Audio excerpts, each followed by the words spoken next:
रुको बेटा, आगे खतरा है। लेकिन आप हैं कौन और आपको ये सब कैसे पता? क्योंकि बेटा तेरे और मेरे बीच सिर्फ रिश्ता ही नहीं, एक गहरा संबंध है। क्या करूं, कहां से लाऊं?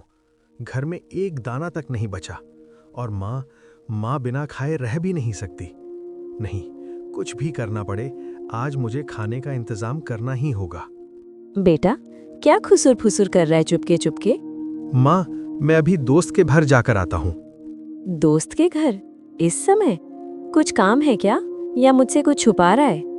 माँ, वो ऐसी कोई बात नहीं है। मैं इसलिए पूछ रही हूँ बेटा क्योंकि आजकल तू रोज बाहर जाने लगा है। ठीक है बेटा जा, पर मेरी बात ध्यान से सुन। शाम होने से पहले घर वापस आ जाना, देर मत करना।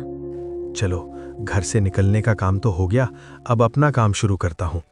अंकल जी, क्या आप मुझे काम के बदले थोड़ी सब्जियां दे सकते हैं? बेटा अभी मेरे पास तुम्हें देने के लिए ना कोई काम है और ना ही फालतू सब्जियां। प्लीज जरा साइड में हो जाओ, ग्राहक आने दो।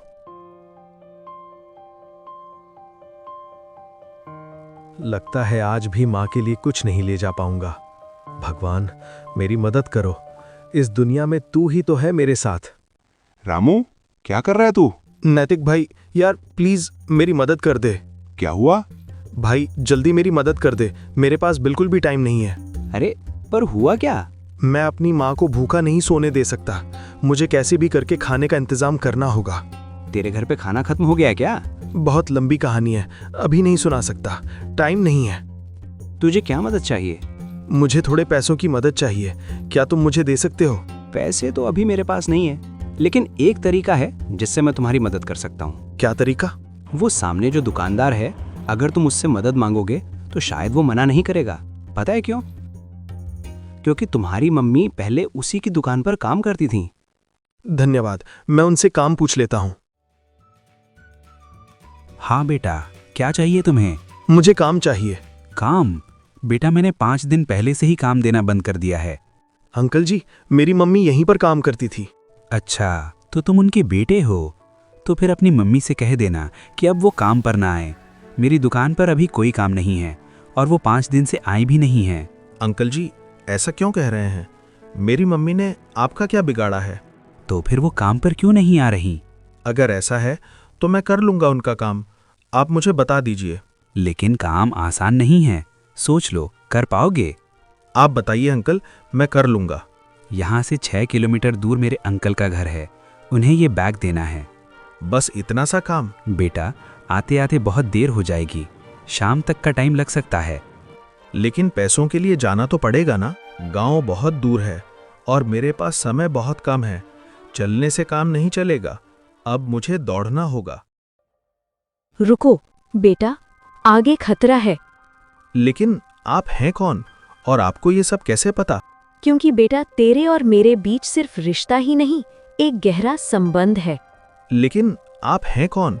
तुम्हें शायद पता नहीं, कल बाजार में तुम्हारी मम्मी के साथ एक हादसा हुआ था। हादसा? हाँ, मम्मी ने कुछ बताया तो था, लेकिन बेटा मैं कल से काम पर नहीं जाऊंगी। क्यों मम्मी? मेरी वजह से मैं उस मासूम दुकानदार का नुकसान नहीं होने दे सकती। तुम्हारी माँ का एक्सीडेंट एक कार से हुआ था और उस गाड़ी में लड़का था, वो कोई और नहीं, मेरा बेटा था। उसने तुम्हारी माँ से एक बात और कही थी। क्या? मेरी गाड़ी के सामने आकर तूने बड़ी गलती की है। अब देख, मैं तुझे कहीं काम नहीं करने दूंगा। मुझे शाम से पहले घर पहुंचना होगा। अगर वो लोग मुझसे पहले पहुंच गए तो मम्मी खतरे में पड़ सकती हैं। माँ ने सिर्फ एक बात कही थी, शाम से पहले घर आ जाना, लेकिन उसे नहीं पता था कि कोई उसे काम ना करने के लिए ढूंढ रहा है। ये लीजिए अंकल जी, रमेश अंकल ने भेजा है। अरे बेटा, इतनी जल्दी में कहाँ जा रहे हो? बहुत लंबी कहानी है अंकल, अभी नहीं बता सकता। अंकल, काम हो गया, पैसे दे दीजिए। लेकिन बेटा इतनी जल्दी में कहाँ जा रहे हो? अभी टाइम नहीं है, बाद में बताऊंगा। अंकल जी, 1 किलो टमाटर जल्दी पैक कर दीजिए। अरे यार, इसे क्या हो गया? कुछ तो गड़बड़ है। हाँ लड़के, अब कहाँ जाएगा? भैया, मेरी माँ ने आपका क्या बिगाड़ा है और मैंने भी आपका क्या बिगाड़ा है? आप हमारे पीछे क्यों पड़े हो? तेरी माँ ने मेरे प्यार को ठुकरा दिया। ये करके उसने बहुत बड़ी गलती करी है और तू उनके लिए खाना ले जा रहा है। गलती तो तूने की है इससे पंगा लेकर। हम सब इसके साथ हैं। अरे नैतिक, तू यहाँ? जा रामू, तू घर जा, इसे हम संभाल लेंगे। माँ, तुम ठीक हो? हाँ बेटा, मैं ठीक हूँ।